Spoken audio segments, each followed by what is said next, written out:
बायकांचं एकमेकांबरोबरचं sharing आहे ना, ते मला फार महत्वाचं वाटतं. अगदी.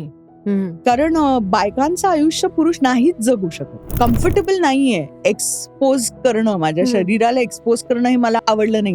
म्हणजे टिपिकल जो भारतीय पोशाख आहे ना, तो मला सगळ्यात प्रिय वाटतो. पण इकडे मी टिपिकल नाहीये, तर ते लोकांना पटत नाही. नॉर्मली तुम्ही जर फक्त टीकाकार म्हणून माझ्याकडे बघत असाल की अरे आधी अशी होती आणि आता बघा कशी वगैरे, पण तुमचं काय घेणं देणं आहे? It really doesn't matter. पण वैयक्तिक आयुष्याबद्दल तुम्ही नका बोलू, आणि बोललातच तर मी नाही लक्ष देणार. बरेच लोक म्हणतात की अत्यंत ट्रेडिशनल, एवढं सगळं शिक्षण घेतल्यानंतर सुद्धा फक्त घरातली कामं करण्यासाठी ती दिवस रात्र झटत असते आणि पाहते, म्हणजे वेस्ट नाही का ते सगळं शिक्षण वगैरे. त्यांना त्या घरात जर सन्मान मिळत असेल, त्या कामासाठी धन्यवाद मिळत असेल, जे राजश्रीच्या त्या घरात मिळत होता तिला, तर ते बरोबरच आहे. पण आपल्या घरात गृहिणीला तो सन्मानच दिला जात नाही. मला वाटतं आता ह्या स्टेजला मी आणि माझा नवरा आलेलो आहोत की आम्हाला खरंच काही फरक पडत नाही. तुम्ही आमचं कौतुक पण खूप केलं तरी आम्हाला असं काही त्याचं खूप आम्ही झाडावर चढत नाही हरभऱ्याच्या. आणि तुम्हाला आम्ही नाही आवडलो ना तरी चालतंय आम्हाला. आता आई ही एक व्यक्ती सुद्धा आहे, हा विचार पण रुजू पाहतोय समाजात. रानाची माझ्याकडे बघतायत, मी आईकडे बघते. आई शांतपणे मला म्हणते अजूनही वेळ आहे हा उमा. मी म्हंटल आता नाही, आता बाण सुटला.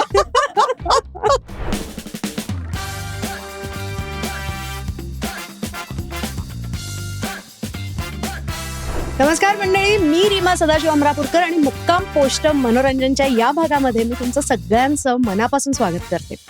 काय आहे ना, मी जेव्हा लहान होते ना तेव्हा माझ्या आईनी मला, आमच्याकडे असा छोटासा टीव्ही होता आणि त्याच्यावर मला दाखवलं होतं, हे बघ ती किती छान हसतेय की नाही, तसं हसून बोललं की समोरच्याला आपण खूप आवडतो, असं मला तेव्हा सांगितलं होतं. आणि ती जी व्यक्ती होती जिला मी टीव्हीवर पाहिलं होतं तेव्हा, ती आता माझ्या समोर बसली आहे. मी बोलते अर्थात रेणुकाताई बद्दल, Renuka Shahane. Hi, welcome to the show रेणुकाताई. Thank you so much. कशी आहेस तू? मस्त, ही इतकी गोड आठवण आहे. ऍक्च्युली म्हणजे आम्ही जोगेश्वरीला we use to live in a small 1 BHK त्यावेळेला, आणि असा एक छोटा, त्यावेळेला अगदी छोटे टीव्ही असायचे, तेवढा एक छोटा टीव्ही होता फक्त आमच्याकडे, त्याच्यावर आम्ही सुरभी बघायचो. सो रेणुकाताई, सो माझ्या दृष्टीने तर मी लहान असल्यापासूनच you have been an icon. आणि घरी बाबा होते, सगळं होतं, सगळं ग्लॅमर होतं. पण तरीही मला एक प्रश्न हा नेहमी पडतो, आणि स्पेशली आता जेव्हा मी लोकांना व्हायरल होताना बघते, राईट, की सुरभीचं मला अजूनही आठवतं की त्यावेळेला तू आणि सिद्धार्थ काक त्यांच्यामध्ये तो पत्रांचा असा मोठा ढीग असायचा, राईट. सो ते त्या काळाप्रमाणे तुम्ही व्हायरलच होतात. हो, आम्ही लिम्का बुक ऑफ रेकॉर्ड्स मध्ये आमचा म्हणजे व्हायरलपणा दर्जा आहे. I know. सो त्या काळातली व्हायरॅलिटी आणि आता ही जी व्हायरॅलिटी आपल्याला सगळीकडे दिसते, याच्यामध्ये काय फरक जाणवतो? मला वाटतं की आत्ताचं व्हायरल होणं हे इतकं म्हणजे आपल्याला लगेच कळतं. त्यावेळेला आम्हाला ऍक्च्युली त्याचा अंदाज खूप उशिरा आला, कारण पत्र यायची, ढिगभर पत्र यायची, पण असंही होतं की ती एक म्हणजे पारितोषिकासाठी पण लोक पत्र द्यायची, उत्तरं द्यायची त्याच्यामध्ये प्रश्नांची माझ्या, आणि खूप कौतुक वगैरे पण करायची. पण ज्या पद्धतीचं म्हणजे की आपण व्हायरल झालो हे आम्हाला तेव्हा कळलं जेव्हा आम्ही ऍक्च्युली 100व्या एपिसोडसाठी, त्याच्या शूटिंगसाठी आम्ही फतेपूर सिक्रीला गेलो होतो. आणि तिकडे आमचं स्पेशल, नाही तर आमचं सगळं शूटिंग स्टुडिओमध्ये व्हायचं. बरोबर. तर बाहेर तिकडे गेल्यानंतर आमच्या बरोबर एक हवालदार होते, असे म्हणजे सुरक्षाकर्मी होते. आणि एकदम अचानक असं लोकांना कळलं की सिद्धार्थजी आणि रेणुकाजी आलेत म्हणून, आणि जे काय म्हणजे मॉब तिकडे गोळा झाला. आणि आम्हाला ज्या प्रेमाने आणि ज्या आदरांनी त्यांनी सगळ्यांनी सांगितलं की आम्हाला खूप तुम्ही आवडता वगैरे, तो क्षण मला वाटतं की अविस्मरणीय आहे. कारण तेव्हा मला कळलं की अरे ही असते लोकप्रियता, आणि असं म्हणजे आपण स्टार झालो की काय. पण त्याच्याही आधी मला अजून थोडं अलीकडे जायचंय. ते असं की तुमची आई शांताबाई, मोठं नाव, म्हणजे आपण सगळ्यांनी कानाला हात धरून नाव घ्यावं असं नाव. सो एक मुलगी म्हणून वॉज इट अ प्रेशर त्या तो ग्रेटनेस अचीव्ह करणं किंवा त्याचं प्रेशर होतं का कोणत्या प्रकारे? ऍक्च्युली आमच्या बालपणानं आणि कोणाच्याही बालपणात आपल्याला आईची खरी किंमत म्हणजे समाजात काय आहे किंवा तिचे काय अचीव्हमेंट्स आहे ह्याचा अंदाज फार कमी असतो. नंतरच्या काळात म्हणजे मी मोठी झाले आणि कॉलेजमध्ये वगैरे होते तेव्हा मला खरा अंदाज झाला की अरे माझी आई एक खूप सन्माननीय व्यक्ती आहे आणि सगळे आदरभावाने तिच्याकडे बघतात आणि तिची काय म्हणजे तिचं योगदान आहे साहित्यावर किंवा काय पकड आहे तिची थिएटरचं लिखाण वगैरे. तर हे आधी आमचं म्हणजे आमच्यासाठी ती आईच होती. आणि फक्त काय की शाळेत ती क्रिएटिव्ह रायटिंगचा क्लास घ्यायची त्यामुळे मला वाटायचं की शिक्षिका आहे त्यामुळे ती येते कारण शी वॉज अ प्रोफेसर. त्यामुळे त्या बाबतीत मला असा अभिमान वाटायचा की अरे माझी आई येऊन क्रिएटिव्ह रायटिंग वगैरे आम्हाला शिकवते. पण त्याच्या पलीकडे म्हणजे तू म्हणालीस तसं की एवढं मोठं नाव वगैरे असं काही आमच्यावर दडपण अजिबातच नव्हतं. इनफॅक्ट जे लोक पण यायचे आमच्या घरात आईचे मित्रमैत्रिणी साहित्यिक वगैरे असे त्यांच्याबद्दलही आम्हाला जरा कमीच माहिती होती. त्यामुळे ते वलय सच आमच्या डोक्यात अजिबातच नव्हतं. आणि आई इतकी आईच होती ना घरात त्यामुळे आम्हाला कधी असं तिने पण जाणून नाही दिलं की मी कोणीतरी ह्याच्या व्यतिरिक्त कोणीतरी आहे वगैरे. त्यामुळे तो प्रश्नच नव्हता ग. त्यामुळे ते प्रेशर आम्हाला कधीच वाटलं नाही मोठं होताना. आणि नंतर म्हणजे मागे वळून पाहताना मला आज तर फारच जाणीव होते की तिने किती तडजोड केली आहे स्वतःच्या सृजनशीलतेबरोबर. कारण ते तिने ऍक्च्युली मला आता लेखिका म्हणून कळतं की अरे हा विचार आला ही कल्पना आली हे मला लिहायचं आहे पण मी लिहू शकत नाहीये कारण मला माझ्या आई होण्याचा धर्म पालन करायचंय किंवा गृहिणी असण्याचं आणि कर्तव्य आणि ते सगळं पालन करायचं. तर त्यात मी वेळ काढून नाही बसू शकत एक लेखिका नाही होऊ शकत. तर तसं कित्येक वर्ष माझ्या आईने केलेलं आहे. आणि शेवटी म्हणजे आम्ही मोठे झालो आणि त्याच्यानंतर मग ती खूप वेळ देऊ शकली स्वतःला स्वतःच्या लिखाणाला. आणि मला असं वाटतं कुठेतरी की अरे आपण तिचा खूप वेळ खाल्ला. सो आता जर त्यांना काही म्हणायचं असेल तर काय म्हणाल तुम्ही? मी म्हणेन की अरे आम्ही तर म्हणजे चांगले वाढलोच असतो. तू फारच म्हणजे फारच उच्च दर्जाची आई होतीस. खूप सुंदर बालपण दिलंस तू आम्हाला पण तू स्वतःसाठी सुद्धा वेळ काढायला पाहिजे होतास असं कुठेतरी मला वाटतं. तिला नाहीच वाटत. ती मला ती जाणीव करूनच देत नाही अजूनही नाही. मीच तिला म्हणते की नाही आई मला लक्षात येतंय आता की तू किती म्हणजे सॅक्रिफाईस केलायस आमच्यासाठी म्हणून. राईट सही आहे ना. पण ते आई स्वतःहून जे करते खरंच ते आपण विचार पण नाही करू शकत. हो आणि धन्यवादाची तिला म्हणजे अपेक्षाच कुठल्याही आईला नसते. राईट. म्हणजे ते जरा मला वाटतं कुठेतरी आता बदलत चाललंय. कारण आता आई ही एक व्यक्ती सुद्धा आहे हा विचार पण रुजू पाहतोय समाजात. म्हणजे अजूनही मला आठवतं कोविडच्या काळात कोणीतरी एक असंच फोटो टाकला होता एका समाज माध्यमाच्या साईटवर की आई ऑक्सिजनचं मास्क घेऊन पोळ्या लाटते आणि त्याच्यावर काही तर फार आई पण वगैरे असे म्हणणारे पुरुष होते. आणि काही होते जे म्हणत होते की अरे तुम्ही कोणीच मदत करत नाही आहात त्या बिचारीला ऑक्सिजन मास्कपेक्षा त्या पोळ्या लाटा ना ऍटलिस्ट तिला मदत करा. तर हा जो प्रकार आहे तो आता आपण आता आईबद्दल त्या जी काय भूमिका आहे एक आई पलीकडे एक व्यक्ती आहे माणूस आहे ह्या पद्धतीने बघायला लागलोय. राईट. रेणुका मला ना एक नेहमी मी जेव्हा सोशल मीडियावरच्या तुझ्या पोस्ट बघते किंवा when I hear you talk on different podcast तेव्हा मला एक असं जाणवतं की on camera conventional roles on screen केलेले आहेत. हम आपके है कौन मधली भाभी असेल किंवा हे तर पण इन रिअल लाईफ जेव्हा तुम्ही बोलता तेव्हा असं लक्षात येतं की हे असं काही नाहीये. ओके. सो वैयक्तिक आयुष्य जगताना आणि ती एक इमेज सांभाळताना काय ओढाताण होते? ओढाताण अशी होते की लोकांना हे जसं तू म्हणतेस ना की मी त्या पद्धतीच्या पारंपरिक भूमिका जास्त केल्या आहेत आणि त्याचं एक खूप मोठं कारण हे आहे की मी कम्फर्टेबल नाहीये एक्सपोज करणं, माझ्या शरीराला एक्सपोज करणं हे मला अजिबात आवडत नाही. लहानपणापासून आवडलेलं नाही. म्हणजे मी म्हणेन की माझी आई माझ्यापेक्षा खूपच जास्त मॉडर्न होती. ती बॅडमिंटन खेळायची तेव्हा खूप छोटे स्कर्ट आणि ते डिवायडेड पॅन्ट्स वगैरे घालून मस्तपैकी बॅडमिंटन खेळायची आणि तिची अशीच अपेक्षा होती की मी पण म्हणजे तसं करावं.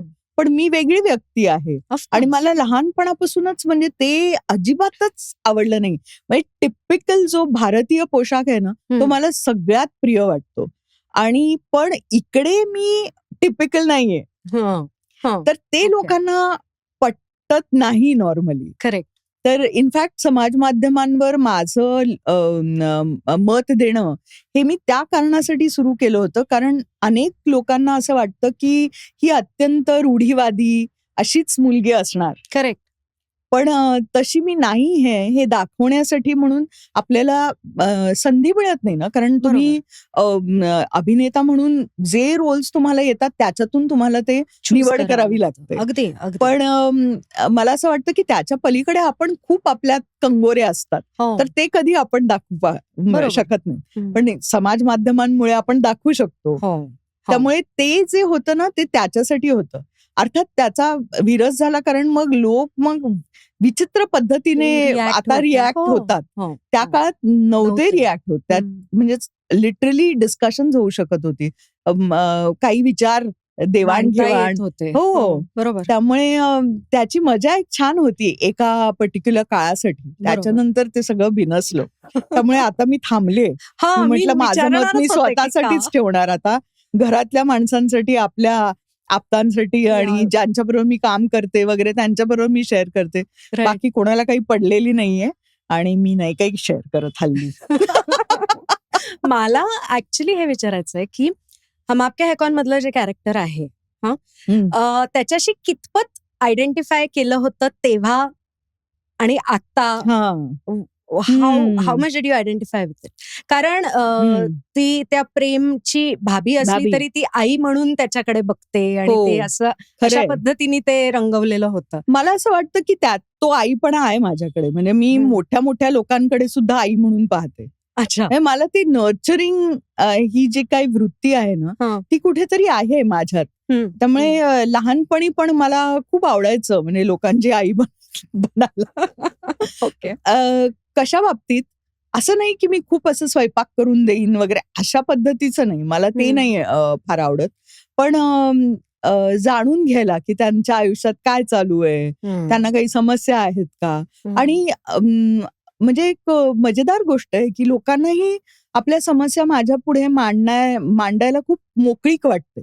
त्यांना मी खूप जवळची वाटते आपसुकच, की ते माझ्याबरोबर शेअर करू शकतात, की मी त्यांचं कुठेतरी सिक्रेट ठेवेन, जपेन, असं त्यांना विश्वास वाटतो. आणि ही किती मस्त गोष्ट आहे. खरंच मस्त गोष्ट आहे, खूपच छान गोष्ट आहे. त्यामुळे ते एक माझ्यामध्ये पहिल्यापासून होतं आणि ते आपण बघू शकतो हम आपके हैं कौनच्या पात्र रचनेत. पण मला असं वाटतं की मी कुठल्या अनुषंगाने त्याच्याकडे बघते. बरेच लोक म्हणतात की अत्यंत ट्रेडिशनल, एवढं सगळं म्हणजे शिक्षण घेतल्यानंतर सुद्धा फक्त घरातली कामं करण्यासाठी ती दिवस रात्र झटत असते आणि पाहते, म्हणजे वेस्ट नाही का ते सगळं शिक्षण वगैरे. तर मला वाटतं की अनेक अशा बायका आहेत जे शिक्षण करून सुद्धा ते त्याची निवड करतात. एक गृहिणी होणं ह्याच्यात त्यांना खूप आनंद वाटतो. नक्कीच. आणि त्यांना का वाटू नये, त्यांना त्या घरात जर सन्मान मिळत असेल त्या कामासाठी, धन्यवाद मिळत असेल जे राजश्रीच्या त्या घरात मिळत होता तिला, तर ते बरोबरच आहे. पण आपल्या घरात नॉर्मली काय होतं, गृहिणीला तो सन्मानच दिला जात नाही. ते कामच तिचं किंवा जे म्हणजे बॅकब्रेकिंग काम असतं त्याच्याकडे एक दुय्यम नजरेनेच बघितलं जातं, which I don't agree with. Correct. ते जर तसं दाखवलं असतं ना हम आपके हैं कौन मध्ये, तर मग कुठेतरी मला ती पूजा पटली नसती. बरोबर. पण मला ह्या बाबतीत सगळेच प्रेम आणि आदर करणारे लोक, तुमच्या कामाची वाहवाही करणारे लोक, तुमच्याशिवाय पान हलत नाही, कौतुक, हे सगळं करणारे लोक. मला वाटतं की खूप छान कुटुंब होतं ते. आणि त्यामुळे मला असं वाटतं की ती पण म्हणजे त्यांना कमी लेखण्याचं काही कारण नाहीये अशा गृहिणींना. आणि खऱ्या आयुष्यात तर मी ऑफकोर्स तशी नाही, कारण मी आयुष्यात खूप काम केलेलं आहे. लग्नाच्या आधी सुद्धा खूप काम केलं होतं. पण लग्नानंतर मी एका पारंपरिक परिवाराची सून झाले. खूप मोठं कुटुंब आहे ते, आणि ते जरा हम आपके हैं कौनच्याच आसपास आहे. त्यामुळे ती संस्कृती आणि माझ्या घरातली संस्कृती जी अत्यंत प्रोग्रेसिव्ह, लिबरल अशी आहे, शहरी आहे. माझं कुटुंब गावातलं आहे, सासरचं. तर ह्या सगळ्यामध्ये मला असं वाटतं की मी एक माणूस म्हणून खूप समृद्ध झाले. आपण कधी कधी आपल्या आजूबाजूला कुंपण घालून ठेवतं की हे म्हणजे ना, हे बदलायला पाहिजे. पण आपण मग त्या बरोबर जी माणसं आहेत त्यांच्याकडे कमी लक्ष देतो.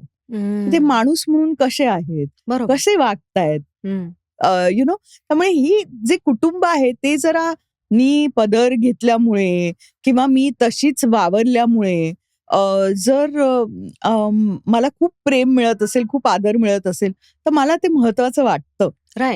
त्यामुळे ते मी आता बॅलन्स छान केलाय की मुंबईत मी माझी आणि सासरी मी तुमची. मी काही वर्ष झालेली होती लग्न होऊन, त्याच्यानंतरचा फोटो पाहिला, सिंदूर भरलेला, आणि मला इतका शॉक बसला होता. तर आपल्या इंडस्ट्रीमध्ये सुद्धा असेच पडसाद उमटले असतील त्याच्याशी वेन यू केम बॅक आणि परत तुम्ही काम करायला लागलात मुलं मोठी झाल्यानंतर, तेव्हा how did you fight that? हे आय डोंट फाईट. अच्छा. मला तुम्हाला माझ्याबद्दल जे काय पूर्वग्रह असतील किंवा काही तुमचे विचार असतील ते तुम्ही मांडलेत, आणि त्याच्यामध्ये मला जर काही तुम्हाला कन्व्हिन्स करण्यासारखं वाटलं तर मग मी करेन. बरोबर. तुम्ही जर फक्त टीकाकार म्हणून माझ्याकडे बघत असाल की अरे आधी अशी होती आणि आता बघा कशी वगैरे, पण तुमचं काय घेणं देणं आहे? It really doesn't matter. कारण तुम्ही मला मॅटर करत नाही. तुम्ही माझे प्रेक्षक असाल, माझ्या कामाबद्दल तुम्ही जर म्हणत असाल तर मी अगदी निक्षून त्याच्याकडे लक्षपूर्वक म्हणजे त्याच ऐकते, आणि खूप मला मिळतं सुद्धा शिकायला त्याच्यामधून. त्यामुळे मी कधीही टीका जी आहे त्याच्याकडे एका वाईट नजरेने नाही बघत. मला वाटतं ते खूप शिकण्याचं एक बळ मिळतं त्या टीकांमधून. आपल्याला काही सूचना मिळतात जे फक्त वाहवाही करणारे लोक कधीच देणार नाहीत तुम्हाला. तुमचे फॅन्स जे तुम्ही काही केलं तरी त्यांना ते आवडतं, ते आपल्याला त्या सूचना देणार नाही. आणि आमच्या घरातच समीक्षिका असल्यामुळे आम्हाला ती सवय सुद्धा आहे की समीक्षण हे जर कन्स्ट्रक्टिव्ह असेल, तुमच्या कामात जर त्याचा काहीतरी उपयोग होणार असेल, तर ते खूप खुल्या दिलानी ऍक्सेप्ट केलंच पाहिजे. कुठल्याही कलाकाराच्या मला वाटतं विकासासाठी ते खूप खूप महत्वाचं आहे. अगदी. त्यामुळे ते माझ्या कामाच्या बाबतीत मी अजिबातच म्हणजे त्याच्याकडे दुर्लक्ष करत नाही. पण वैयक्तिक आयुष्याबद्दल तुम्ही नका बोलू, आणि बोललातच तर मी नाही लक्ष देणार तुमच्याकडे. कारण ते काही तुम्हाला विचारून मी काही लग्नही करणार नाही किंवा मुलंही म्हणजे आणणार नाही या जगात, किंवा काय खाणार, काय कशी राहणार, हे आमचं व्यक्तिगत आयुष्य आहे. त्याच्यामध्ये तुमची काही दखल मी आवश्यकच नाही. राईट. म्हणजे जे ज्या ठिकाणी जिथे ज्यांना बसवलं पाहिजे तिथे योग्य पद्धतीने बसवता आलं पाहिजे. आणि ते ऍक्च्युली ना आपण खूप अफेक्ट होऊ शकतो. कारण ही जी काही ट्रोल संस्कृती आहे ती खूप विकृत आहे. आणि तुम्ही ती खूप पर्सनली जर घ्यायला लागलात ना तर जगणं फार कठीण होतं.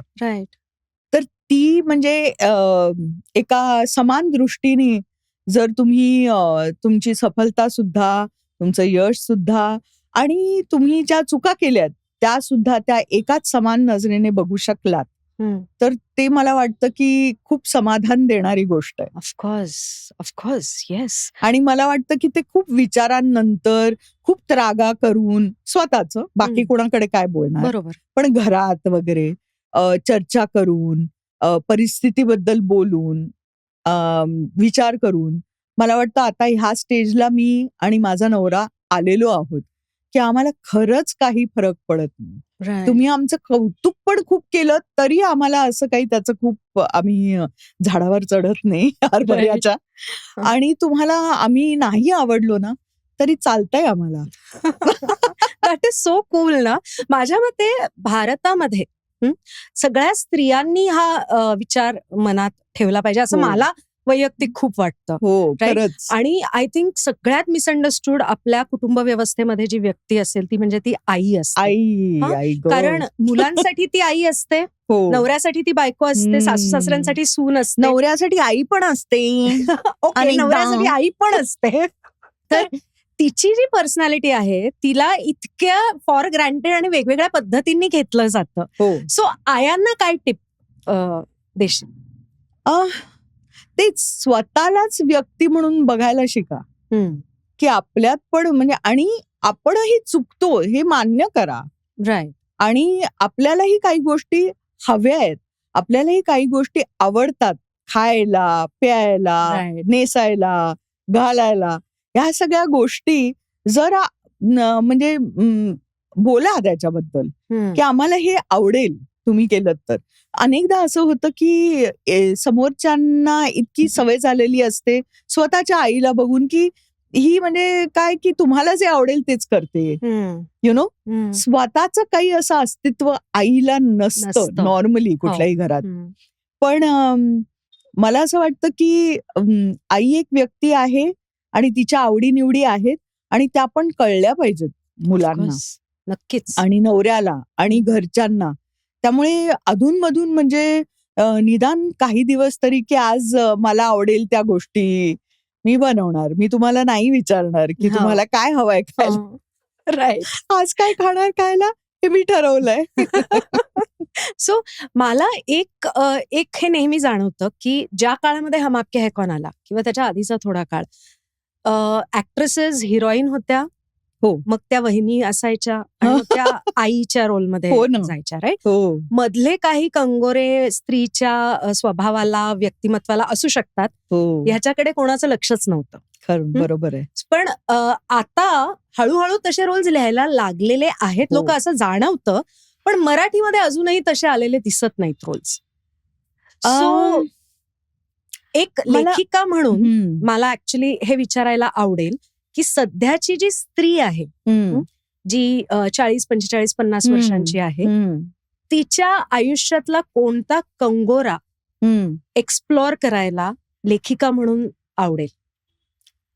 मला असं वाटतं की ऍक्च्युली लेखिका म्हणून काय किंवा अभिनेत्री म्हणून काय की एक साधारण स्त्री जी कामावर जाते आणि ती विलन नाही.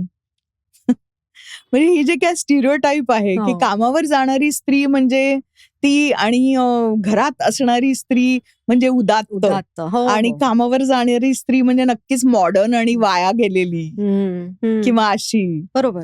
तर ते जे काहीतरी समीकरण आहे त्याला तडा जायला पाहिजे आता.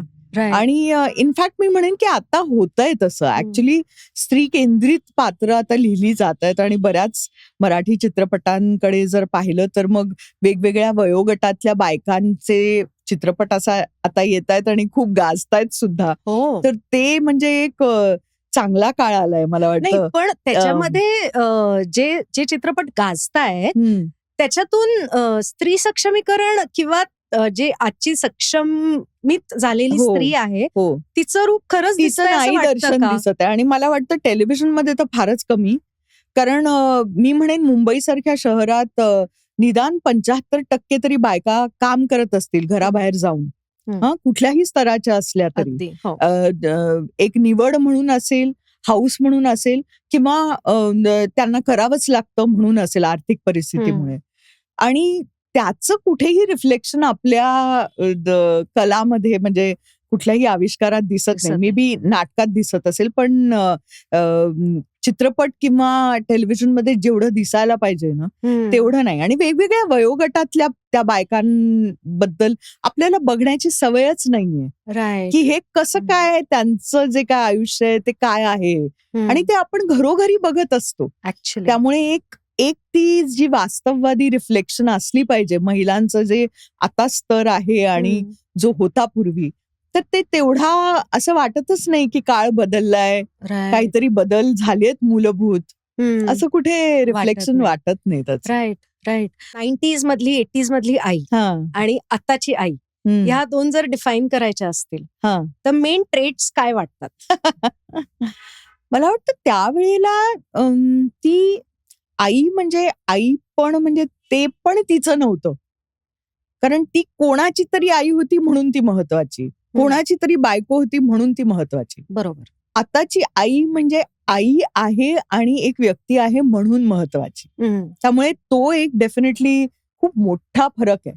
आणि म्हणजे उत्तर ह्या चित्रपटातलं जर तू घेशील ना तर ते तसंच आहे. आणि ह्याच्यामध्ये खूपच मला आनंद झाला की ती काम करणारी एक सिंगल पेरेंट आहे आणि ते जर आयुष्य आपण पाहतो एक नॉर्मलाइज पण व्हायला पाहिजे, यु नो, त्या पद्धतीचं आयुष्य. आणि ते खूप चॅलेंजिंग आहे नक्कीच, यु नो, असं जगणं. आणि त्याच्यामध्ये सुद्धा ते टिपिकल गोष्टी तर आहेतच आई मुलामध्ये. सो तो एक काळ जो काय आता बघायला मिळतोय, मे बी कदाचित OTTच्या आगमनामुळे असेल, आपण विश्वभरातल्या गोष्टी आता बघतोय, विश्वभरातल्या बायका बघतोय आणि आपल्याला त्या आवडतायत सुद्धा. तर त्यामुळे कदाचित आपल्या जे कॅरेक्टर ऍक्टर्स जे आहे, जे फक्त कोणाची तरी वहिनी किंवा बहीण किंवा ह्या कॅटेगरीचे होते, आता त्यांना सुद्धा करण्यासारखं काहीतरी आहे. त्या कोण आहेत, काय आहेत, काय करू पाहतात, त्यांची स्वप्न काय, ह्याच्याबद्दल लिहिलं जात आहे. त्यामुळे जर काळ बदलत चाललाय, जी खूप चांगली गोष्ट आहे मला वाटतं. उत्तरचा मी टीजर पाहिला तर त्याच्यामध्ये ज्या शांतपणे आवाज येतो की मी आहे ना म्हणून चाललंय सगळं, म्हणजे ते प्रत्येक घरात ऐकू येणारी ती वाक्य आहे. माझ्याही घरात ऐकू येतं, मीच म्हणते ती वाक्य. तर मला हे विचारायचंय की क्षितिजची ही पहिली फिल्म आहे ऍज अ डिरेक्टर, आणि अभिनय म्हणजे त्याच्या वडिलांबरोबर तुम्ही एवढं काम केलेलं आहे, लक्ष्मीकांतजींबरोबर. तर ही फिल्म ऍज अन एक्सपिरियन्स कशी होती? मला आधी म्हणजे सुरुवातीला मला वाटलं की मी ते वाक्य वगैरे बोलू शकेन का, कारण मला अभिनयाला बघूनच रडू येत होतं, इतकी मी इमोशनल झाले होते खरं तर.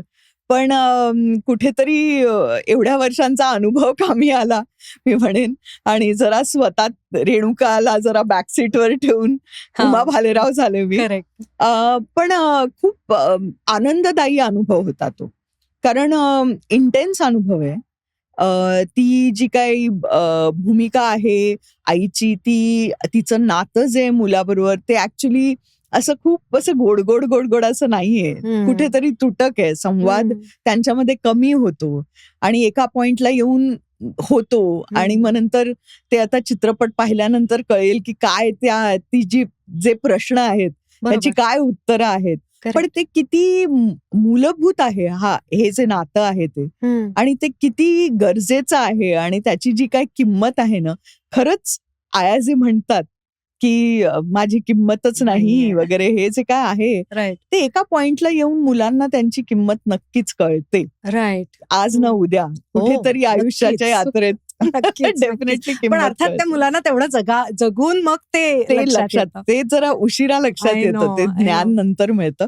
पण क्षितिज बरोबर काम करताना पण खूप मजा आली. म्हणजे मला खरंच सांगते, मला अजिबात असं वाटलं नाही की हे त्याचं पहिलं दिग्दर्शन आहे. मला वाटतं की त्यांनी जेव्हा मला चित्रपट ऐकवलं होतं, पटकथा ऐकवली होती, तेव्हाच ते पूर्ण चित्रपट त्यांनी पाहिलं होतं. त्यामुळे तो मला अंदाज त्याच वेळेला आला होता.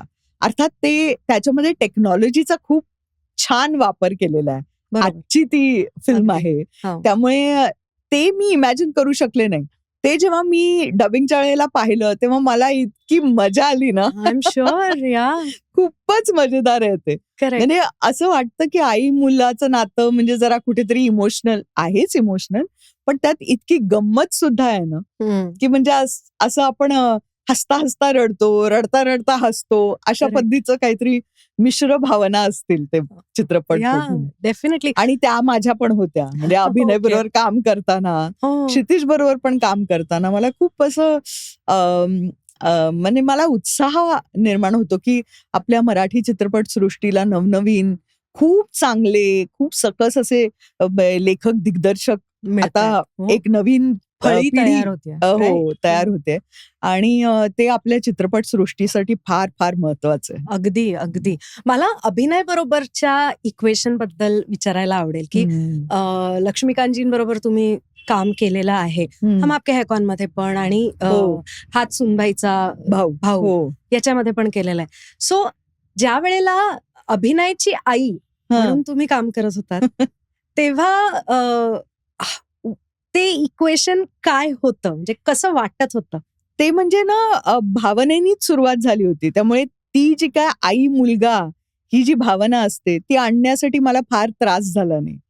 म्हणजे मला खरंच म्हणजे एक अभिनेत्री म्हणून पण विचार करावा लागला नाही. ती Right. इतकी सरळ आणि सोपी भावना वाटली मला. Correct. दुसरी गोष्ट म्हणजे त्या दोघांचं वर्किंग जे आहे ना ते खूप वेगळं आहे. लक्ष्मीकांतचं एकतर मी ते आयडल होते. म्हणजे हो. मी I was looking up to him. Right. खूप आदर होता मला त्यांचा.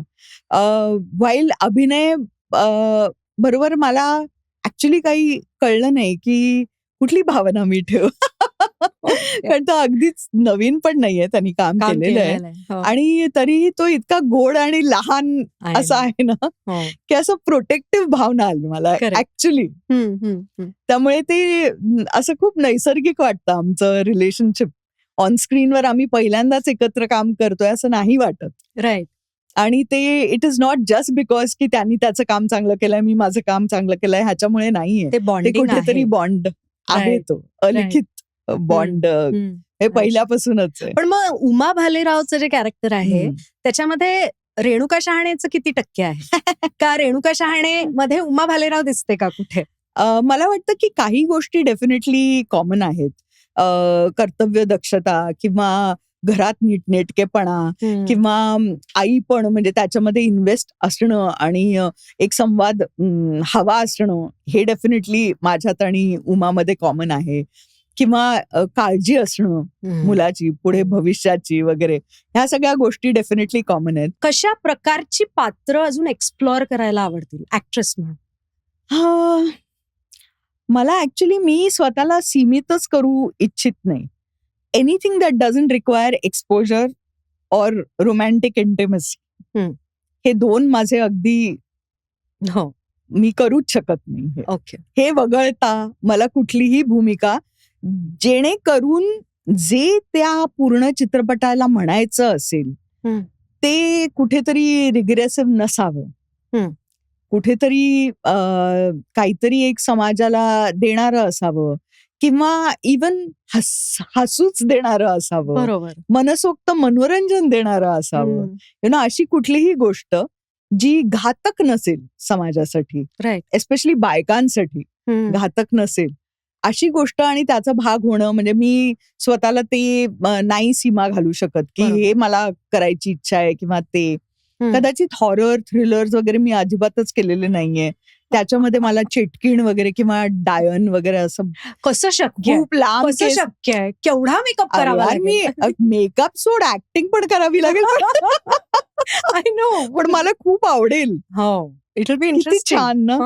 किंवा सुंदर चेटकीण असेल एखादी, सुंदर चेटकीण असू दे, त्याला पण मला खूप मेकअप करावा लागेल.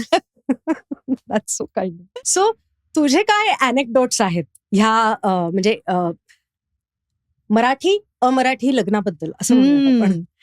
ऍक्च्युली पहिल्यांदाच मी जेव्हा सासरी गेले ना तेव्हाच मला अनेक गोष्टी पहिल्यांदाच अनुभवलेल्या आहेत मी. असं म्हणजे की एकतर ना कोणीही खोलीत येतं. हो या ओके. म्हणजे पहिल्या दिवशी लग्न करून मुंह दिखाई वगैरे झाली आमची वगैरे सगळं. आणि आम्ही जरा सामान वगैरे बघत होतो आमच्या खोलीत, जी खोली आम्हाला दिली होती राहायला. तर त्या खोलीत कोणीही येत होतं. म्हणजे म्हणजे मी असं मला माहिती होतं की हे इतकं प्रायव्हसी वगैरे अशा काही संस्कृती नाहीये नाहीये, तिकडे. हो. पण तरीही म्हणजे मी ह्यांना विचारायची राणाजींना की हे कोण होते? तर ते पण असं म्हणायचे की अरे हा ते इकडे राहतात आणि म्हणजे जवळचेही नव्हते. पण ते बिनधास्त आमच्या खोलीत येऊन Correct. काही गप्पा मारून हो. आरामात जायचे. हम्म. किंवा अशी पेटीमध्ये काय आणलं ते कोणीही बघू शकत आहे हम्म. असं मला जाणवलं. राईट. आणि ती परंपराच आहे म्हणजे कोणी येऊन बघू शकतं. म्हणजे मला ते जरा असं कल्चरल शॉक बसला का? खूपच म्हणजे मला असं वाटलं की अरे देवा म्हणजे हे ह्याला कसं ऍडजस्ट करायचं राईट. You know. इनफॅक्ट तुला गंमत वाटेल आमच्या लग्नाच्या मी जेव्हा तयार होत होते लग्नाच्या आधी तेव्हा सुद्धा माझ्या खोलीत इतकी ये जा होती ना रिअली? की माझी आई आणि माझ्या आईचं एक्सप्रेशन जर फक्त रेकॉर्ड केलं असतं त्या पूर्ण लग्नात तर ते एक वेगळंच चित्रपट झालं असतं. Actually come to think of it, त्यांची काय रिॲक्शन होती? अगं गंमत म्हणजे म्हणजे आम्ही लग्नात काय रिॲक्शन होती ते तर वेगळं, नंतरचं जे हे सगळं जे काही होतं. नाही ती जाता जाताच तिला एक म्हणजे अजून एक खूपच मोठा बॉम्बस्फोट झाला होता तिच्यात. बाबा आणि ती आम्ही एकत्रच जात होतो सगळे लग्नाला कारण बांदकपूर मंदिरात आमचं लग्न ठरलं होतं. तर ते आम्ही एकत्रच गाडीने प्रवास केला. तर पहिल्यांदाच म्हणजे राणाजींचे मित्र पण होते, आई बाबा पण होते, मी पण होते वगैरे. आणि त्यांचे पूर्वीचे ना स्टुडंट पॉलिटिक्सचे वगैरे त्यांनी किस्से सुरू केले ज्याच्यात इतकं अग्रेशन आणि इतकं काय काय म्हणजे जे आपण चित्रपटात पाहतो ना गँग्स ऑफ वसेपूर वगैरे टाईप राईट राईट. तसं काहीतरी ते सांगत होते आणि ते खूप आनंद घेऊन आणि वा हमारे भैया तो वगैरे असं. आणि भैया माझ्याकडे राणाजी माझ्याकडे बघतायत, मी आईकडे बघते. आई शांतपणे मला म्हणते अजूनही वेळ आहे हा उमा. माझं घरचं नावही उमा आहे. ओके. मी म्हंटल आता नाही आता बाण सुटला. कारण ते इतकं कल्चरली हो कम्प्लिटली वेगळं. बरोबर बरोबर. पण खूप कॉमनॅलिटीज पण आहेत. हे आपण राहायला लागलो की आपल्याला कळतं. फॉर इन्स्टन्स माझे सासरे जे आहेत त्यांचं शिक्षण फार झालं नव्हतं.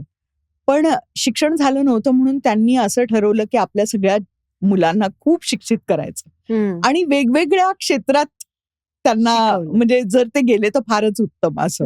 म्हणून आमच्या घरात 7 भावंड आहेत म्हणजे राणाजी इन्क्लुडेड आणि 5 बहिणी. राणाजी 12वे. तर त्याच्यामध्ये सगळ्या बहिणी MA झालेल्या, कोणी BA झालेल्या, कोणी भाऊ सगळे, कोणी लॉयर आहे, कोणी फार्मासिस्ट आहे, कोणी असे वेगवेगळे क्षेत्र त्यांनी निवडलेली. त्यामुळे ऍक्च्युली खूप कॉमनॅलिटी आहे. आणि त्यामुळे आमचं जे आईचं आणि त्यांचं पण जे काय एक नातं झालं ना ते इतकं मजेदार आणि मस्त कारण आईला काही हिंदी जमत नाही. ओके. आणि त्यांना मराठी इंग्रजी येत नाही. त्यामुळे माझे सासरे आणि माझी आई जेव्हा बसायचे गप्पा मारायला मला म्हणजे त्याचा फिल्मचा सीनच लक्षात आला. सो खूप कसं आहे की आपण ओपन माइंड ठेवलं ना तर आपण सगळं काही ऍक्सेप्ट करू शकतो. अगदी. आणि ज्या गोष्टी नाही ऍक्सेप्टेबल आहेत त्या गोष्टींबद्दल ठामपणे जर आपण सांगितलं ना व्यवस्थित सांगितलं तर कारण आपण बाकीच्या सगळ्या गोष्टींना खूप ओपनली ऍक्सेप्ट करतोय तर ही गोष्ट पण ऍक्सेप्ट छानपणे केली जाते. तुमचा आदरही ठेवला जातो. पण हेच आहे जे आपण बोलत होतो ना की ते बोलणं फार गरजेचं आहे. कोणाला तुमच्या मनात डोकावून बघता येत नाही. करेक्ट. त्यामुळे तुम्ही ते जर सांगितलं तर त्याचा सन्मान केला जाईलच. हो बरोबर. नक्कीच नक्कीच. सो असं एखादी कॉन्फ्लिक्ट आठवतीये का की अरे बापरे मला तर हे पटत नाही आता मी हे कसं सांगू आणि how did you find a way out? हे बघ मला ते खरं म्हणजे डोक्यावर पदर वगैरे अजिबातच ती संस्कृतीच नाहीये. म्हणजे आपण माझ्या घरातली पण ती संस्कृती नाहीये. आणि प्लस मला असं ते असं वाटतं की ते फक्तच बायकांवर लादलेली एक गोष्ट आहे. आणि त्यांनी काही खरं म्हणजे असं काही गरजेचं नाहीये की तुम्ही ते केलं तरच तुम्ही संस्कारी आहात. मला असं वाटतं की मी सलवार कमीज घातला तरी मी तेवढ्याच आदर भावाने करेन. बरोबर. कारण माझा व्यवहारच तो आहे. मला आहे त्यांच्याबद्दल आदर. मला आवडतं त्यांचं करायला वगैरे असं सासरच्यांचं. पण ही जरा थोडीशी मला असं वाटतं की एक आहे ती एक म्हणजे काय म्हणेन मी की मला नाही पटत ती गोष्ट, पण मी फक्त केवळ राणाजींसाठी करते. Right, right. किती छान ना, म्हणजे असं करावंसं वाटणं हे सुद्धा किती हो. महत्वाचं आहे. ऑफकोर्स. Right, right. मला एक हा प्रश्न पडतो बरं का, की अशा अनेक स्त्रिया मी पाहिलेल्या आहेत ज्यांचे प्रेमविवाह झालेले आहेत आणि लग्नानंतर बरंच कॉम्प्रोमाइज त्या करतात कारण त्या व्यक्तीवर ते प्रेम असतं. बरोबर. सो कोणत्या बाबतीत स्त्रीनी हे कॉम्प्रोमाइज करावं आणि कोणत्या बाबतीत करू नये याच्याबद्दल काय वाटतं? सन्मानात कधी कॉम्प्रोमाइज करू नये. म्हणजे जर तुम्हाला तुमचा जो दर्जा आहे बुद्धिमत्तेचा, कामाचा, घरातल्या वावराचा पण, त्याला कुठेही तडा जाऊ दिला नाही पाहिजे. म्हणजे त्यामुळे आत्मसन्मान जो आहे तो कायम ठेवला पाहिजे. तो इतर वाटेल तसे बोलतात तुम्हाला आणि मग म्हणतात जोक नाही. तो जोक नाहीये. असे जोक नका करू. करेक्ट. आणि ते खरंच म्हणजे कुठेतरी फार त्याचा त्रास होतो. आणि आपण ते रिप्रेस करत गेलो त्रास, तर ते कुठेतरी आपल्या म्हणजे शरीराला ते जाणवतं आणि शरीरामध्ये दुखापत होते किंवा आजार होतात. कारण तुम्ही ते व्यक्त करू शकत नाही.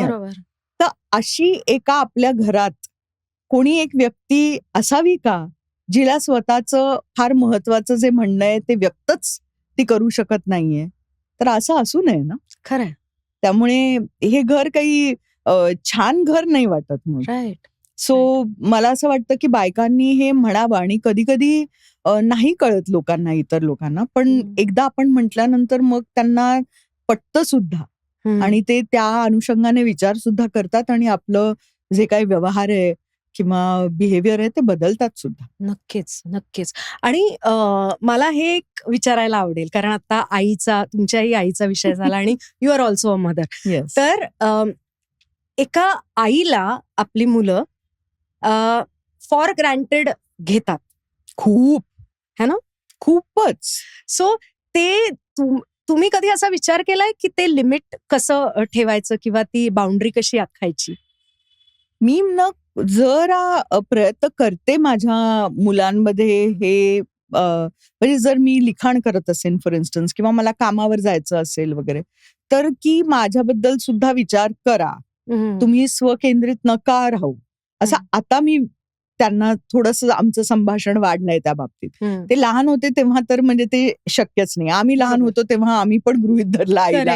सगळेच गृहीत धरतात आईला. पण मला असं वाटतं, कारण जर मी त्यांना ते आता ते संस्कार दिले तर मग पुढे भावी त्यांच्या ज्या गर्लफ्रेंड्स, बायका त्या सगळ्या आहेत त्यांच्याबद्दल सुद्धा विचार करायची त्यांना सवय लागेल.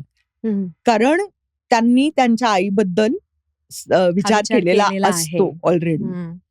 त्यामुळे आईला गृहीत धरावं. मला म्हणजे ते आवडतंच की बाबा आई आहे आमची. आणि काही झालं तरी दरवाजा उघडल्या पहिलं म्हणजे मम्मा मम्मा मम्मा. अरे हो आहे मी. तर हे जे आहेत ते असतंच आणि ते आवडतं मला. पण ऍट द सेम टाइम की आई असण्याच्या पलीकडे ती जी माणूस म्हणून तिच्या काय ज्या इच्छा, तिची काय जी स्वप्न आहेत त्याचा पण भाग तुम्ही व्हायला पाहिजे. नक्कीच, मुलं. डेफिनेटली हे मला अगदीच पटलेलं आहे. आणि मला एक आता विचारायचं आहे की उत्तर ही जी फिल्म आहे त्याच्यामध्ये उत्तर आईला माहिती असतं. आईला माहित असतं. सो असं कोणतं उत्तर आहे की जे तुमच्या आईला माहिती आहे आणि तुम्हाला अजून माहिती नाहीये? असं आहे का काही? असं उत्तर जे आईला माहितीये आणि खरं म्हणजे आईला माहितीये की सगळं नीट होतं मुलांचं. ते मला अजून नाही माहिती पूर्णपणे.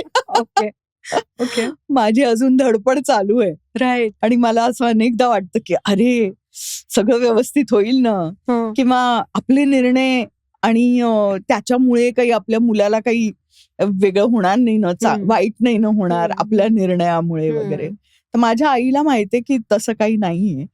आईला ते माहित असतं की आपण जे निर्णय घेतलेत ते आपल्या मुलांसाठी चांगलेच ठरलेत. ते अजूनपर्यंत मला माहिती नाहीये. There will come a time. Yes, hopefully. मला आता हे विचारायचं आहे, सो तुम्ही घरात आई आहात, बायको आहात, सून आहात, मुलगी आहात, सो स्वयंपाक करता का?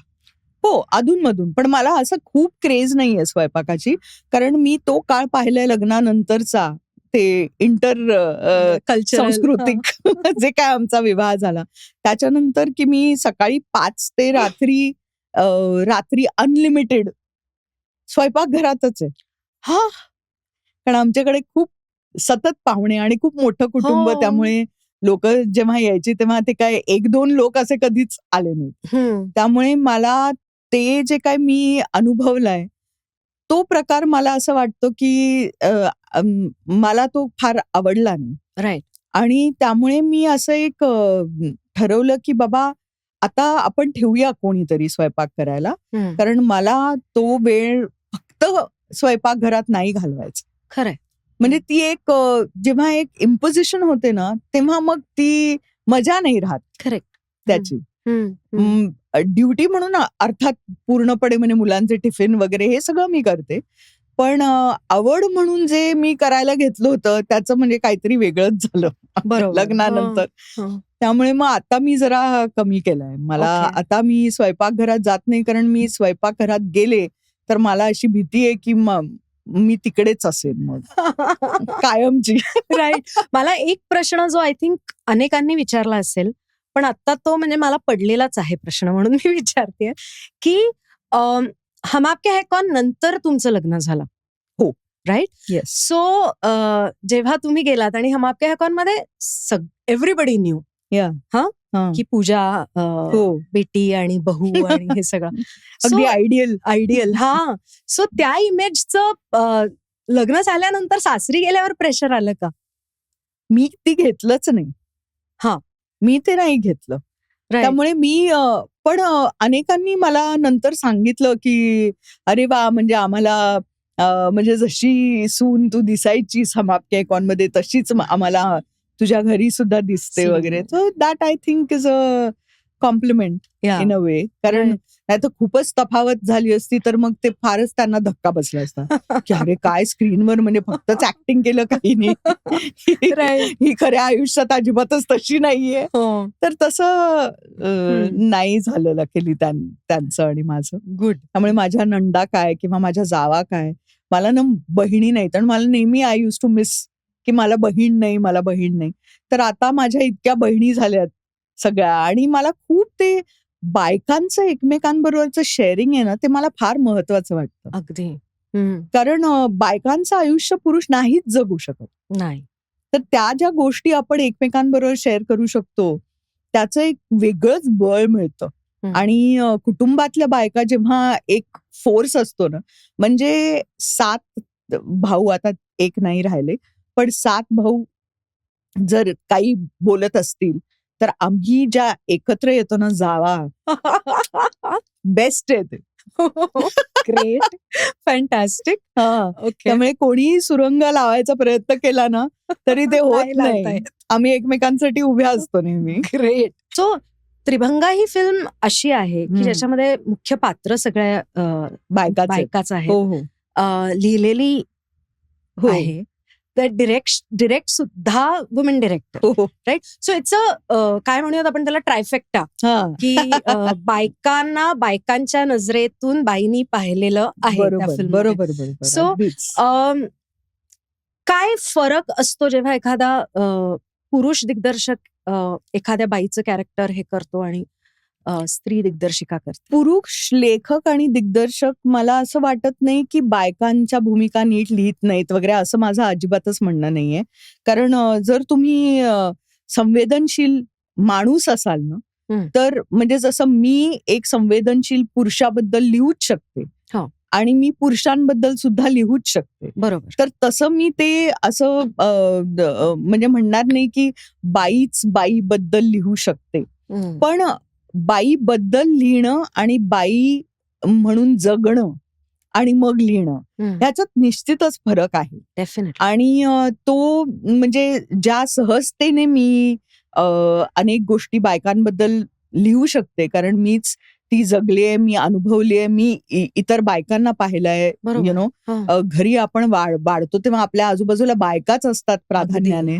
तर ते सगळं बघितल्यानंतर ती जी सहजता आहे आणि ते जे खूप कंगोरे आपण आणू शकतो, ते मला वाटतं की एक आपला ॲडव्हान्टेज आहे एक बाई म्हणून. आणि मला असं वाटतं की माझ्या लिखाणात जर पाहिलं तर पुरुष जे पात्र आहे त्याच्याबद्दल खूप संवेदनशीलता डेफिनेटली आहे, पण ते पूर्णपणे मला समजलंय का, तर कदाचित नाही.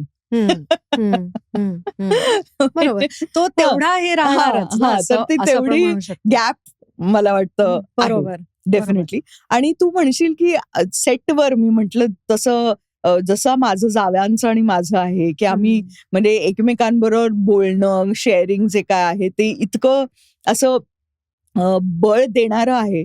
तर तसंच आमचं सेटवरचं पण वातावरण एक तर खूप वॉर्मथ. काजोल हा जो काय एक फवारा आहे ऍक्च्युली, फवारा ऑफ वॉर्मथ, तो तिचा जो काय वावर होता सेटवर आणि येते, त्यामुळे ती इतकी मजा आली आम्हाला आणि आम्ही इतकं हसत खेळत आणि असं खूप असं मस्तपैकी एकमेकांबरोबर बॉन्ड करून एन्जॉय करत करत ते काम केलं ना.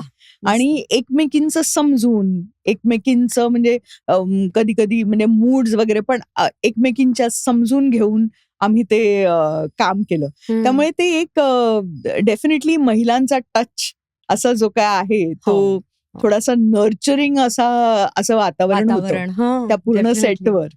आणि खूप मजा आली, कारण आपण किती मूर्खपणाचं सतत ऐकत असतो ना की बाई बाईची शत्रू, बाई बाईची शत्रू, बाई बाईची शत्रू. अरे यार, माणूस माणसाचा शत्रू असू शकतो. अगदी. त्यात बाई पुरुष असं काहीच नाहीये. पुरुष नसतात का बायकांचे शत्रू? असतात. तर बाई बाईची शत्रू असं कशाला सांगायचं? ते काही माणसं काही माणसांचे शत्रू असतात असं म्हणावं खरंय. कारण मला लहानपणापासून आणि कामाच्या पण ठिकाणी माझे सहकलाकार ज्या ऍक्ट्रेसेस आहेत त्यांच्याबरोबर इतके चांगले माझे संबंध आहेत आणि आजतागायत आहेत. म्हणजे आमचं शूटिंग होऊन कधीच संपलं पण तरी आजपर्यंत संबंध आहेत. तर मला ते असं काही कळत नाही फार की हे शत्रू हे जे काय चालू असतं. तर ते आमच्या सेटवर कोणी आलं की त्यांना इतका आनंद वाटायचा की आम्ही करतोय खूप गंभीर म्हणजे टॉपिक जो काय होता, पण तरी करताना गंभीर होऊन आपल्या कामाबद्दल गंभीर आहोत, पण ऑफस्क्रीन आम्ही अजिबात गंभीर नव्हतो. Thank God. नाहीतर ते जरा जास्तच गांभीर्य. अगदीच. मला आता आपण जरा लाइटर नोटकडे येऊयात. सो उत्तर आईला माहित असतं. हो. So kind of title role आहे या फिल्म मध्ये. हो. सो एक स्त्री म्हणून, एक आई म्हणून, म्हणजे अर्थातच स्त्री म्हणून तुम्ही सगळ्यांनी हा बघाच सिनेमा, असं मी एक स्त्री म्हणून सांगेन. पण एक आई म्हणून आणि स्त्री म्हणून हा सिनेमा सर्व महिलांनी का बघावा असं वाटतं? मला असं वाटतं की ज्या प्रश्नांची उत्तरं जरी माहीत असली तरी त्याचं आश्वासन बऱ्याच आयांना मिळेल.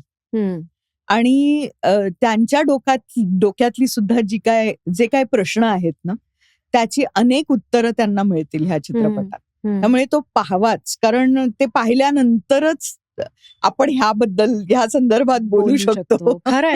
आणि मला असं वाटतं की मुलांनी त्यांच्या आयांबरोबर नाही जरी पाहिला, म्हणजे पाहिला तर फारच उत्तम, पण नाही पाहिला तर डेफिनेटली त्यांना खूप अशा गोष्टी कळतील आपल्या आईबद्दल. त्यामुळे त्या प्रश्नाचं उत्तर तर डेफिनेटली मुलांना मिळेल. आणि मला वाटतं की एक्सप्रेसिव्ह व्हायला शिकतील कदाचित, जी खरंच आजची गरज आहे. खरंय. म्हणजे खरंय. जे एक असतं ना की आई म्हणजे जे Right. त्याच्यापेक्षा जरा बसून की आई तू बोल, तू सांग आजचा Correct. दिवस कसा गेला. हे जे आई त्याला मुलांना मुलाला विचारते विचारते. नॉर्मली, हं. मुलगा असो किंवा मुलगी, पण त्यांनी जर विचारलं आईला की आई आहा, बहार. तुझा दिवस कसा गेला, राईट राईट. तर ती खूप छान गोष्ट होईल. Correct correct. त्याचं उत्तर कदाचित मिळेल त्यांना.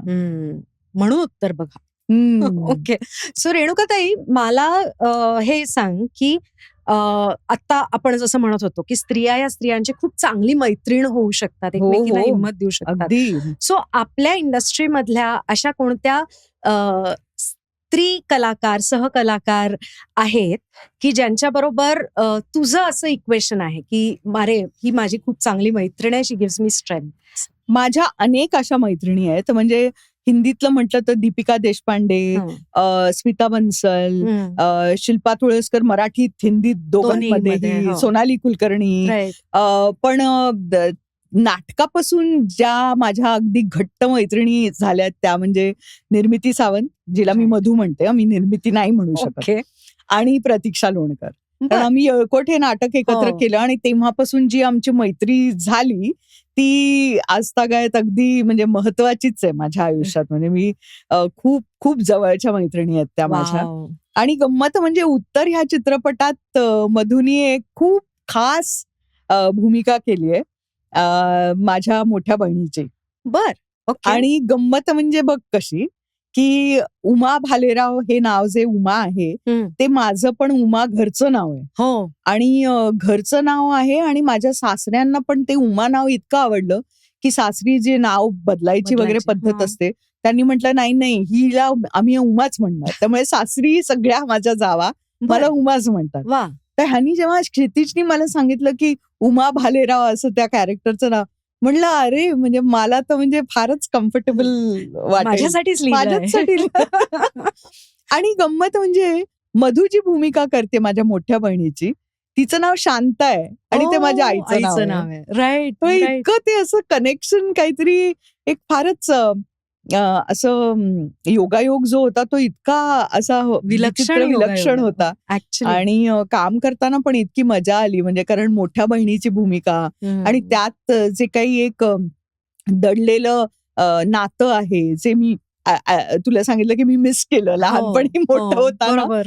पण ते म्हणजे काहीतरी विलक्षण आहे त्या चित्रपटात दाखवलेलं. सो ती गंमत वाटणार आहे लोकांना. अजून बऱ्याच गोष्टी आहेत ज्या आपल्याला अजून माहिती नाहीयेत, कळणार आहेत असं दिसतंय एकंदर. मी तर जाणार आहे, मी माझ्या आई बरोबर आणि मुली बरोबर जाऊन ही फिल्म बघणार. Please please. सो तुम्ही सगळे पण नक्की बघा. तर रेणुकाताई, आता आपण येऊयात रेकमेंडेशन्स कडे. अच्छा. ओके. सो आम्हाला जर मध्य प्रदेशचं क्विझिन मुंबईत खायचं असेल तर कुठे खाऊ शकतो आम्ही? मला असं बाहेर मध्य प्रदेशचं क्विझिन बाहेर असं मी कुठलं रेस्टॉरंट वगैरे नाही सजेस्ट करू शकत, कारण आम्ही मध्य प्रदेशचं क्विझिन खायला आम्ही का बाहेर जाऊ. बरोबर, ऑफकोर्स. त्यामुळे मला माहितीच नाहीये की कुठे अवेलेबल आहे, काय अवेलेबल आहे. पण जर एखाद्याला मध्य प्रदेशमध्ये जाऊन काही खायचं असेल, काही ट्राय करायचं असेल, मध्य प्रदेशमध्ये तर का म्हणजे इंदोर मध्ये तर पूर्ण खाऊ गल्लीच आहे, ती खूपच फेमस आहे. हो, सराफा. एक्झॅक्टली. करेक्ट. आणि जनरलीच म्हणजे मी तर म्हणेन की अगदी आपले नॉर्मल ढाबे पण आहेत, तितकं टेस्टी जेवण मिळतं. फॉर इन्स्टन्स आम्ही दुपहियाचं शूटिंग करायला ओरछाला जायचो, तर ग्वालियरहून ओरछाला जाताना एक जॉसर नावाचं ची जागा आहे, तिकडे हनुमानचं खूप जागृत असं मंदिर आहे. त्याच्या समोर एक म्हणजे एक दुकान आहे, तिकडे आलू मटर आणि पुडी नाश्त्याला सकाळी क्लास मिळतं ना. Right right. आणि लस्सी, त्याच्यानंतर बाजूच्या दुकानात लस्सी मिळते. तर ते माझं अगदी नेहमीच होतं की तिकडून जाताना ते खायचं, दर्शन घ्यायचं आणि मग पुढे जायचं. राईट. पण मग एवढं मध्य प्रदेशीय खाणं इतकं मस्त, आणि तू आत्ताच आधीच सांगितलंस की जे असेल ते चालतं, त्याच्यामुळे you have adapted that cuisine. तर मग आता जेव्हा परत ऍक्टिंग सुरू केलेली आहे आणि परत आपलं वजन, आपण कसे दिसतो ह्याच्याकडे पूर्ण फोकस परत आलेला असेल, त्यावेळेला त्या सगळ्या क्रेविंग्सचं काय करता? तुला मी फ्रँकली सांगू, माझं वजन मी अनेकदा कमी केलंय आणि ते अनेकदा परत आलेलं आहे. तर आता मी ठरवलेलं आहे की त्या वजनाला मी इतकी आवडते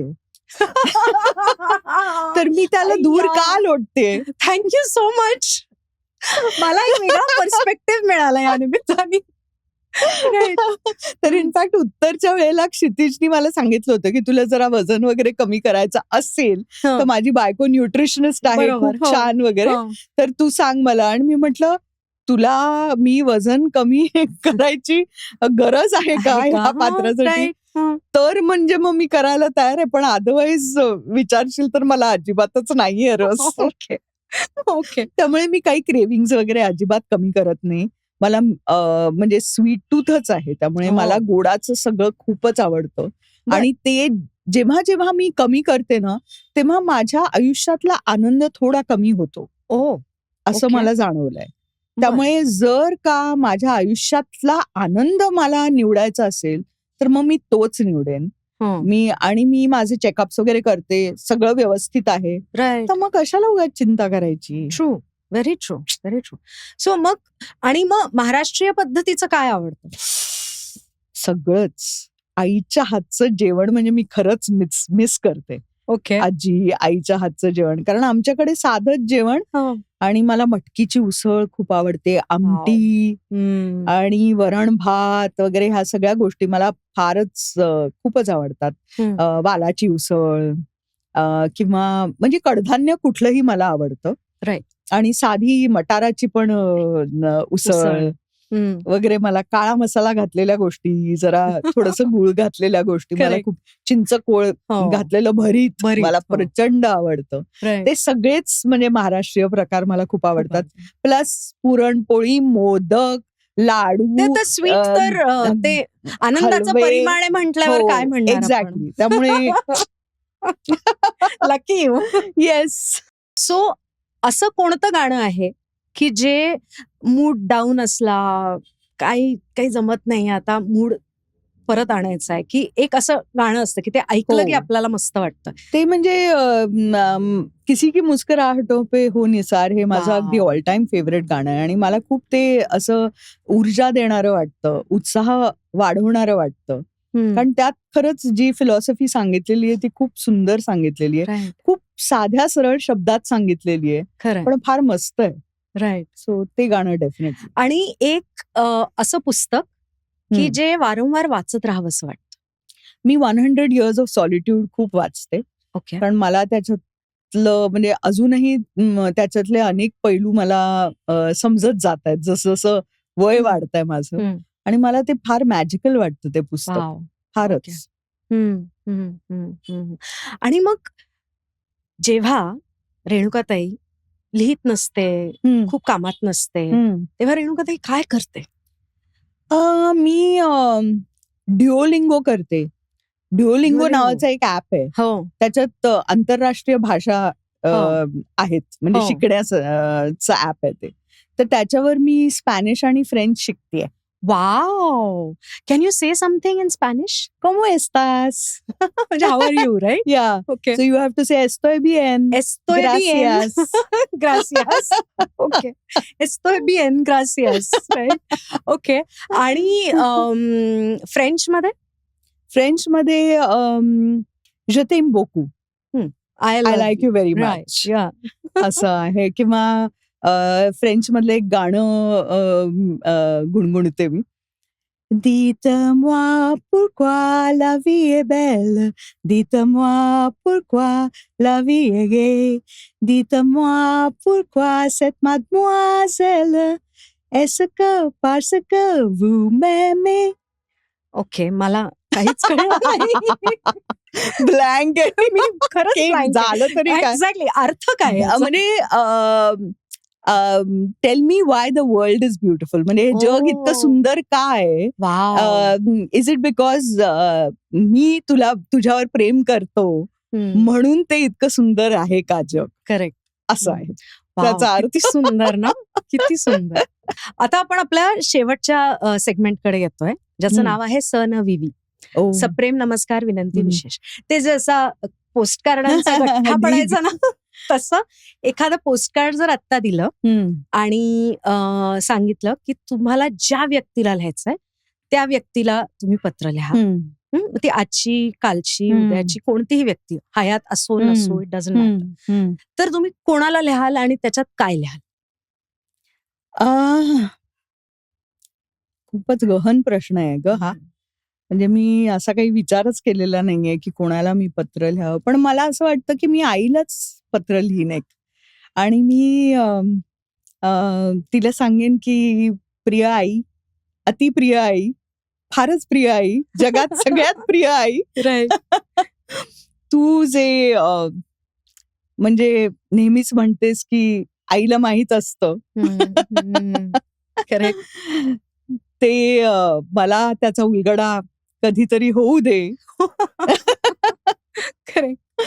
आणि म्हणजे मला सतत वेगवेगळ्या जन्मात तूच लाभू दे आई म्हणून. वा वा वा वा वा. Okay, on that thoughtful note आपण असं म्हणूयात की रेणुकाताई, माझ्या पिढीसाठी किंवा आमच्या आत्ताच्या पिढीसाठी you are an inspiration. Thank you. की म्हणजे करिअर, कुटुंब, संसार आणि स्वत्व हे सगळं एकाच वेळेला टिकवता येतं, हे आम्ही शिकतो तुमच्याकडून, कारण आमच्या पिढीत ते थोडंसं लॅकिंग आहे असं मला वाटतं. पण मला हे म्हणायला आवडेल की अजून खूप फॅसेट्स बहुतेक आहेत की जे अजून जगासमोर यायचे आहेत. सो ते सगळे जगासमोर यावं आणि त्या सगळ्या फॅसेट्सना सुद्धा तेवढंच प्रेम मिळव लोकांचं, याच्यासाठी खूप खूप खूप शुभेच्छा मुक्काम पोस्ट मनोरंजनच्या आणि आमच्या पूर्ण टीमकडून. Thank you so much. आणि थँक्यू सो मच एवढा वेळ काढलात आमच्यासाठी. No, it's my pleasure.